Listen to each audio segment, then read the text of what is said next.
এই যে দেখো কি রান্না হচ্ছে, দেখে নিশ্চয়ই বুঝতে পারছো এটা কি জিনিস।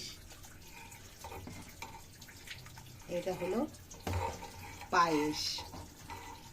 তোমরা ভাবছো যে এত গরমে পায়েস কেন, কিন্তু গরম না, রাত্রেবেলা খুব ঠান্ডা লাগে আর ফ্যান চালাতে হয় না, আর দিনের বেলা গরম, ওয়েদারটা বড় বিচ্ছিরি। তাই ইচ্ছে করলে একটু পায়েস বানাই, সবাই মিলেমিশে খাবো, তাই আজকে একটু পায়েস বানাচ্ছি। তোমরা কি কেউ খাবে?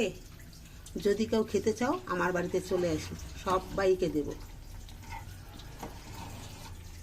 সবাই মিলেমিশে একসাথে খাবো। আমার পায়েসটা প্রায় হয়ে এসেছে, আর একটুখানি বাকি আছে, এবার নামিয়ে দেব।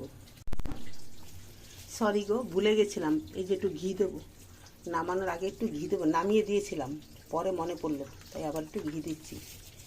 ঘি দিলে না পায়েসের স্বাদটা অন্যরকম হয়ে যায় বেড়ে। তোমরা দাও কি না জানি না, কিন্তু আমি সবসময় পায়েসের মধ্যে ঘি দিই। দুধ তো দেই, প্যাকেট দুধ দেই, আমুল দুধ দেই, আবার নামানোর আগে একটু ঘি দেই। ঘিটা দিলে খেতে হেভি টেস্ট হয়। তোমরা যদি না খাও একদিন খেয়ে দেখো।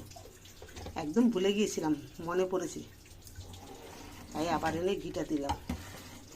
এইবার আমার পায়েসটা হয়ে গেছে, এইবার নামিয়ে দেবো।